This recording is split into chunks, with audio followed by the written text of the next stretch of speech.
I'm Gary Polson, Executive Chairman of Cydcor. Hey, I'm Vera Quinn. I'm the CEO at Cydcor. We'll be talking about entrepreneurship. Okay, I'm going to do the first question, Gary. What does it take to be a successful entrepreneur? Wow. Look, everyone's a little bit different, and they're going to come in with their own styles and what they're great at.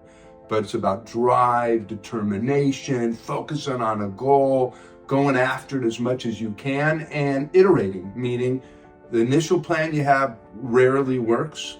You have to have your antennas out and seeing what's going on and adjust, but keep on going after that goal. What would you see? I would say the first thing is probably resilience. Like you have to, in that iterative process, be resilient. Things are going to go your way. Things aren't going to go your way. No big deal. They have this great quote, I think Muhammad Ali, doesn't matter how many times you get punched in the face. All that matters is how many times you get up. I could be butchering that. I think you have to be a little bit of a risk taker. In our business especially, the biggest bet you're making is on yourself. So I think that that's important when you're an entrepreneur. I think you got to be proactive. I think you have to have a really great attitude, or you got to be able to frame things in a way where you're going to be motivated and you're going to get yourself going. Got to be a great student because there's a lot to learn in business and in life. Then you got to, be the example. So whatever it is that you want other people to do, you got to walk that talk. Okay, what do you think about the entrepreneurs in our industry? What comes to mind? Well, I've been in our business for a really long time, so I love who we work with. I love the gift that people give people when they walk into an office. I think the 8 great work habits is like, if you were going to do anything to have a great life, not even just a great business, if you could master those 8 great work habits. Our people do that. They master it, then they teach it, they give opportunity to people, they're great coaches, they care about their people both personally and professionally. Thinking about John, 30 years later, what a transformation, and the drive and love that they have for their people and coming through for them. Right. I think that's what makes our business so special, and our people are just incredible. Yeah. What about you? Yeah, I like what you said. This is a business about how to develop people, how to coach them, how to support them when they're struggling, how to push them to bigger goals. And that's a lot to learn, because as we're learning about ourselves and developing ourselves, we have to learn how to develop others. And so that's a hard skill to learn. People are very complex, and how to become up the best for them is something that takes time to learn. Yeah. And have to have a passion for it. You have to love doing that. You're like the high school coach or the pastor at the, youth pastor at the church.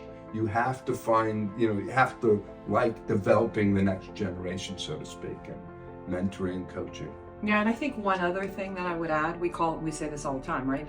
People helping people. Yeah. You actually can't be successful unless you help a lot of other people be successful, which I really like. I just like the spirit of, there are other businesses where if I'm the best at that thing, I could be really successful, but I actually can't be super successful unless I gather a group of people and help them do the same thing. Yeah. What 3 pieces of advice would you give someone starting their entrepreneurial journey? 1, have a great coach. That's going to be honest with you, give you great feedback, push you, that you can trust. 2, I would say, don't get so stuck on your initial plan. Things are going to go a little bit every which way. It's going to be a lot harder than you think. But stay the course. Just stay the course, keep your enthusiasm. And the 3rd thing I would say is that you just keep learning, be an observer, learn. You can learn from anyone, just keep learning and adapting. I would say those are pretty important things. What 3 pieces, somebody just starting out, because I think it's different, right? I think it's different when you're younger. Yeah. What would I tell a young person? Let's say this is my son starting his own business. I'd say go try and find all the reasons to believe you can, rather than listen to all the doubt in your mind. Because I think that happens when you're young. There's a lot of doubt. Can I, will I, should I, could I? Whereas somebody maybe who's done this a few times, right? Who started a few businesses, they might have a little bit more confidence. Yeah. But I do think I think in actually anything you do in your life, when you're doing it, when you're starting, is find the reasons to convince yourself why you can. Two, I like the coach. I mean, I wouldn't be where I was today. No way, if I didn't have a great coach. And I did have a great coach, so thank you for that. And then I'd say the third thing is everything is not going to go perfectly. The quicker you can get to, oh, I just spotted the imperfect thing, I spotted the next imperfect thing, and I can have a great attitude about it, the more fun the journey is. Yeah. You know, sometimes you're slogging through things, but instead of just saying, oh, okay, that went wrong. Great, something had to go wrong. How do I go through it? Yeah. Oh, that went wrong. No big deal. How do I go through this? So those are probably my big three. And one thing, the more you do it, the more you make things happen, the more activity you do, luck is in your favor. Yeah, you create the conditions for that. Yeah. What sacrifices did you have to make during your entrepreneurial journey, and what have been the rewards? I don't know. It's such a hard question to answer today, because I look at my life today, I just feel like the most blessed human being in the world. So, you know, what sacrifice? I don't know. I had to sacrifice my ego. It wasn't always right. It didn't always go my way. It didn't feel good sometimes. But today I'm like so thankful that I did that. My time, energy, time with my family, especially time with my son. He was so young when I was starting out in my career. But then I look at my life today with him and just the kind of relationship we have, who he is, the things we get to do together, how we are. It sacrifices like time, energy, effort. Going across the country to come to LA. Yeah. With a child. Yeah. A baby. Yeah. So, but now I look and I'm like, I'm in California. I have this beautiful family. I have these incredible relationships. I have great friends. I've got a great business. I just feel like you sacrifice the things people always sacrifice time with their friends, family. You sacrifice your ego because things aren't going to go well. But the reward for most people is, you know, great life. If you do it right. What about you? I'd say the same thing. I think at times what happens is that my schedule is so full with commitments. It's like if something comes up, I have no flexibility of time, I felt. And yet I became an entrepreneur to have flexibility of time, but sometimes the schedule gets so booked. But I mean, the rewards are just the great feeling you have that you were shoulder to shoulder with a group of people and did something really amazing. Right. And I don't know, there's no greater feeling to be part of a great team. And how it helps people, the impact you make on people, how you inspire people with your example, and how you see people build great lives for themselves. And I mean, that's a great feeling. There is one thing that I wish I knew earlier, and it is nothing should come at the cost to yourself. Yeah.